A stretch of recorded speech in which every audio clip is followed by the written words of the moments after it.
నమస్తే సుధీర్ గారు. నమస్తే. సుధీర్ గారు, పిల్లల్లో మానసిక బలం పెంపొందించాలి. మనం ప్రతిరోజు చెప్తాం, తల్లిగా చెప్తూనే ఉంటాం, ధైర్యంగా ఉండాలి, ధైర్యంగా ఉండాలి, ఏ సమస్య వచ్చినా మాతో డిస్కస్ చేయాలి, దాన్ని ఎలా ఎదుర్కోవాలో కూడా మీరే నేర్చుకోవాలని. కానీ కొంతమంది పిల్లల్ని చూస్తామండి, చిన్న దానికి బెంబెలెత్తిపోతారు, ఇంట్లో మాత్రం గట్టిగా మాట్లాడతారు, ఏదైనా చేస్తారు. ఏదంటారు చూడండి, ఇంట్లో పులి బయట పిల్లి లాగా. బయట ఎవరైనా అంటే చాలా భయపడిపోతారండి. కొంతమంది వచ్చి షేర్ చేస్తారు, మరి కొంతమంది షేర్ చేయరు. పిల్లల్లో మానసిక బలాన్ని ఎలా పెంపొందించాలి? ఇందాక మీరు అడిగిన ప్రశ్నలోనే కొన్ని విషయాలు చెప్పారు. నేనే చెప్పేశాను. మీరే యాక్చువల్ గా లాజిక్ దాంట్లోనే ఉంది మ్యామ్. ఫస్ట్ ఏంటంటే ధైర్యంగా ఉండాలి, ధైర్యంగా ఉండాలి, ధైర్యంగా ఉండాలి అని చెప్తారు. అవునా? ఏదన్నా షేర్ చేసుకో ఈ రెండు డైలాగ్ జాగ్రత్తగా చెప్తూనే ఉంటారు. మ్యామ్, నేను ఒక విషయం అడుగుతాను, భయం వేసినప్పుడు నీకు అలాంటి సందర్భం వచ్చినప్పుడు ఇలా హ్యాండిల్ చేయమని ఎంతమంది చెప్తున్నారు? అస్సలు నాకు లేనే లేదనుకోవాలండి. ఇప్పుడు ఇంతకు ముందు రోజులు ఒక సామెత చెప్పేవాళ్ళు, మీకు ఐడియా ఉందో లేదో, వీడు ఎక్కడైనా బతికేస్తాడరా, వీడు ఎక్కడైనా జలాయించుకొని వచ్చేస్తాడని చెప్పి చెప్తూ ఉంటారు. ఇప్పుడు ఎందుకు అది మిస్ అవుతుందంటే, వాళ్ళని కేవలం మార్కులతోనే నువ్వు ఫెయిల్ అవ్వద్దు, బాగా మార్కులు తెచ్చుకుంటే, ఫెయిల్ అయితే దాని నుంచి నువ్వేం నేర్చుకోవాలి, దాని నుంచి ఎలా హ్యాండిల్ చేయాలి అనే ఆలోచన మైండ్ లోకి నింపకపోతే ఎలా తెలుస్తుంది? సో దానికే నేను ఈరోజు దీనికి సంబంధించి మానసిక ధైర్యంగా, లేకుంటే వాళ్ళకి ఏదైనా మనోధైర్యం పెంచే విధంగా ఏం చేయొచ్చు అనుకుంటే మాత్రం నేను ఒక 5 విషయాలు చెప్తాను. ఫస్ట్ది, ఎట్టి పరిస్థితుల్లో వాళ్ళకి చేయాల్సిందంటే, ఓటమి వచ్చినప్పుడు ఎలా ఎదుర్కోవాలో వాళ్ళకి ప్రాక్టికల్ గా చూపించాలి.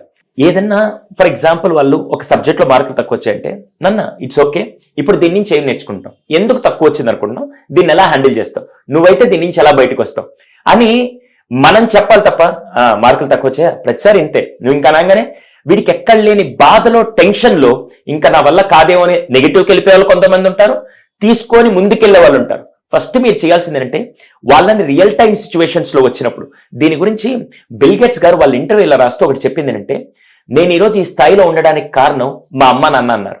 నేను ఇంత కాన్ఫిడెంట్ గా ఉండడానికి ఏం చేసేవాళ్ళంటే, వాళ్ళు భోజనానికి కూర్చున్నప్పుడు అంట, చాలా అద్భుతమైన విషయం మేము మామూలుగా మనందరం భోజనాలకు కూర్చొని ఈ రోజు స్కూల్లో ఏం జరిగింది ఇలా చెప్తూ ఉంటారు. కానీ వాళ్ళ ఫ్యామిలీ నేర్పించిన గొప్ప విలువ ఈ రోజు బిల్ గేట్స్ ని ఆ స్థాయిలోకి తీసుకెళ్ళడానికి కారణం అది.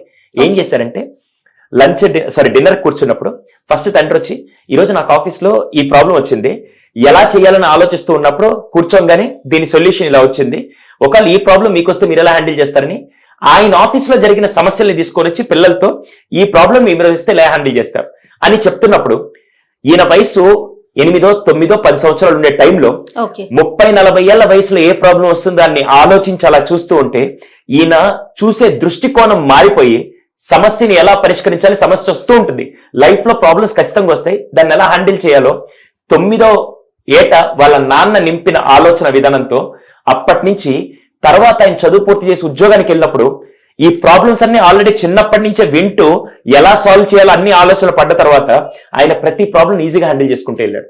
100%. సో ఇక్కడ మనం చేయాల్సింది కూడా అంటే, ఫస్ట్ పిల్లలకి ప్రాబ్లమ్స్ వచ్చినప్పుడు దాన్ని ఎలా హ్యాండిల్ చేయాలి, ఫెయిల్యూర్ వచ్చినప్పుడు దాన్ని ఎలా హ్యాండిల్ చేయాలి ఫస్ట్ చేయాలి.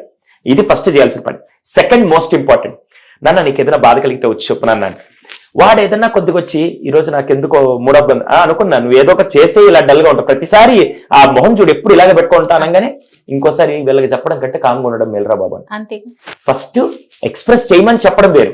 ఆ ఎక్స్ప్రెస్ చేసిన దాన్ని ఫస్ట్ ఐడెంటిఫై చేసి, ఈ రోజు ఎందుకో డల్ గా ఉన్నట్టున్నావు, కొద్దిగా ప్రెస్ తీసుకో, ఇంకేదన్నా నీకు చెప్పాలనిపిస్తే నేను ఉంటాను, నేను జడ్జ్ చేయను, నీకు ఏది చెప్పినా నేను ఓపెన్ గా తీసుకొని నా సహాయం నీకు ఎప్పుడైనా కావాలంటే నేను ఉంటాను అని చెప్పే విధంగా ఉండాలి. కానీ మనోళ్ళు ఫస్ట్ జడ్జ్ చేసిన తర్వాత మాట్లాడతారు. అందుకే పిల్లలు మన దగ్గర ఓపెన్ అప్ అవ్వరు. ఫస్ట్ వాళ్ళలో మనోధైర్యం నింపాలి అంటే ఫస్ట్ మీరు చేయాల్సింది, వాళ్ళకి రోజువారీ దాంట్లో చిన్న చిన్నగా ఫెయిల్యూర్ వచ్చినప్పుడు ఎలా హ్యాండిల్ చేయాలి, ఏది వచ్చినప్పుడు ఎలా హ్యాండిల్ చేయాలో చెప్పాలి. సెకండ్, ఇది మోస్ట్ ఇంపార్టెంట్, వాళ్ళని ఎక్స్ప్రెస్ చేసేటప్పుడు మీరు జాగ్రత్తగా వినాలి, వినకుండా జడ్జ్ చేయకూడదు.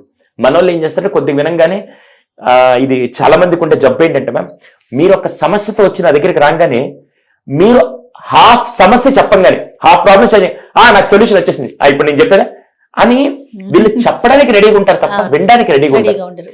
ఇది మోస్ట్ ఇంపార్టెంట్ థింగ్. మూడోది అన్నిటికంటే మ్యామ్, ఇంతకుముందు మీరు ఎప్పుడైనా షాప్కి వెళ్ళి చిన్నప్పుడు ఇంట్లో ఏదైనా చక్కెరో లేకుంటే కాఫీ పొడో కావాలంటే షాప్కి వెళ్ళి కొనుక్కొని వచ్చారా?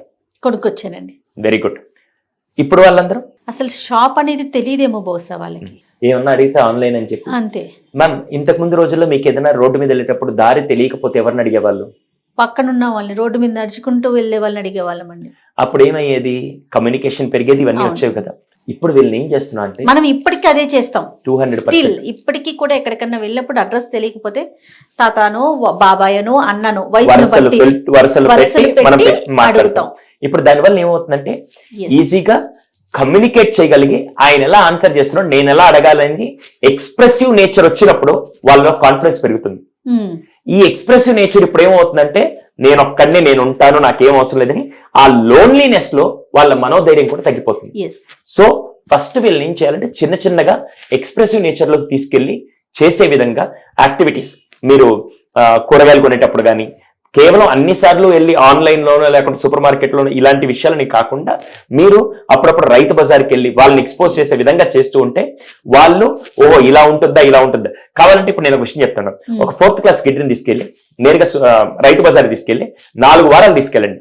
ఫస్ట్ వారం వాడు కొన్నప్పుడు టమాటాలు 25 రూపాయలు ఉన్నాయి, సెకండ్ వారం వెళ్ళేసరికి 30 రూపాయలు ఉన్నాయి, 3వ వారం వెళ్ళేసరికి 2 షాపులు కంపేర్ చేసుకుంటే ఇక్కడ తక్కువ ఉందని, 4వ వారం వెళ్ళేసరికి వాడు ఎక్కడ కొనాలి, ఎంత క్వాంటిటీ, ఏది క్వాలిటీ బాగుందని వాడికి అర్థమవుతుంది. 100% అండి. ఇది కూర్చొని పెట్టి ఇంట్లో చెప్తే అర్థం కాదు, రియాలిటీకి వెళ్తేనే అర్థం అవుతుంది. ఇది 3వది. అవసరం అంటారా సుధీర్ గారు? సరే మ్యామ్, అవసరం తెలియకపోతే ఆర్థిక మాంద్యం ఎంతైతే మీకు డిఫరెన్స్ కనపడుతుందో పిల్లల్లో రేపటి రోజున డబ్బు వీళ్ళు ఎవరికి అర్థం కాదు. మీరు అన్నిటికంటే ముఖ్యం ఇక్కడ నేర్పించేది ఫస్ట్ నెగోషియేషన్ స్కిల్స్ నేర్పిస్తున్నారు మ్యామ్. నేను ఒక విషయం అడుగుతాను, అదే రైతు బజార్ కిడ్ని తీసుకెళ్ళి అన్నా పోయినసారి నువ్వు 25 రూపాయలు 30 రూపాయలకి ఇచ్చావు, ఇప్పుడే 35 రూపాయలు చెప్తున్నావు, ఎందుకు రేటు పెరిగింది అనే విషయం మాట్లాడితే, ఒకటి బాబు మొన్న లారీల స్ట్రైక్ వల్ల దీనివల్ల ఇది జరిగిందంటే ఓహో లారీల స్ట్రైక్ జరిగితే టమాటాల రేటు పెరుగుతుందా అనేది వాడు నేర్చుకుంటాడు.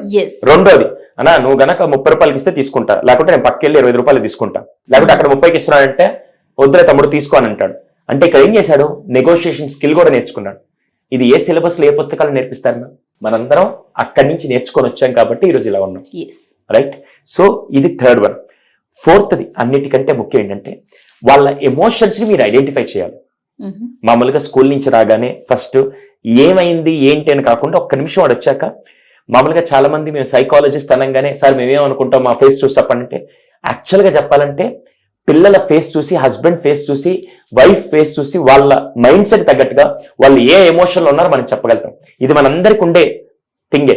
మనం చిన్నప్పుడు మనకి ఏదైనా కావాలి అంటే అమ్మనో నాన్ననో అడగాలన్నప్పుడు వాళ్ళు మంచి మూడ్ లో చూసుకొని అడుగుతామా, ఎలా పడితే అలా ఉన్నప్పుడు అడుగుతాం? ఎలా తెలుసు మనకి మంచి మూడ్ లో ఉన్నారని? వాళ్ళ ఫేస్ హ్యాపీయెస్ట్ ఫేస్ లో ఉన్నప్పుడు మనకు తెలుస్తుంది. రైట్.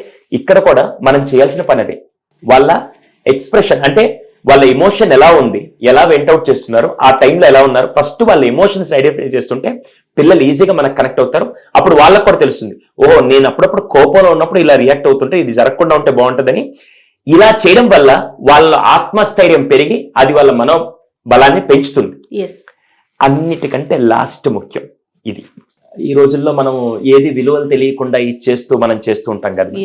ఈ రోజు నుంచి ఫస్ట్ చేయాల్సిందంటే వాడికి ఏది కావాలన్నా వాడు సంపాదించుకునే విధంగా మీరు చేస్తే వాళ్ళలో కాన్ఫిడెన్స్ వస్తుంది.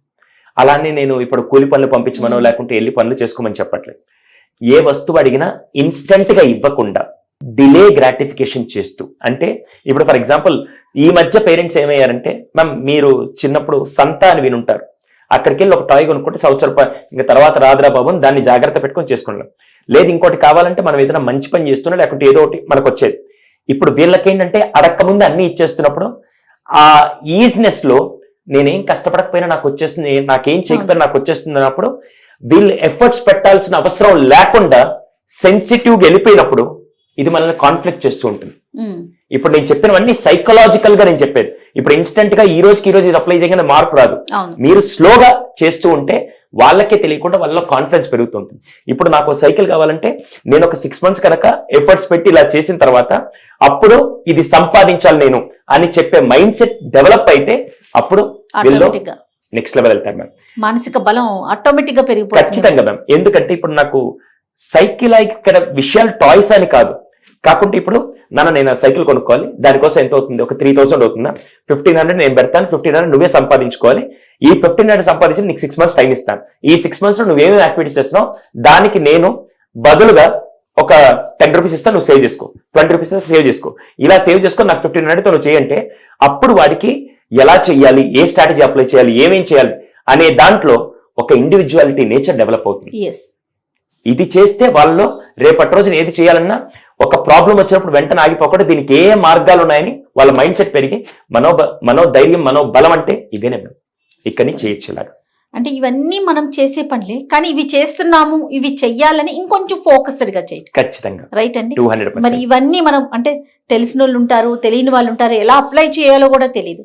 వారి కోసమే మీరు ఏదో కొత్తది ఒకటి తీసుకొచ్చారు. ఇక్కడ చాలా మంది మీరు అన్నట్టే వయసు వచ్చిన తర్వాత ఇప్పుడే పిల్లలకి ఆర్థిక విషయాలు చెప్పడం ఎందుకు ఇలా అని చెప్పి వదిలేస్తుంటారు.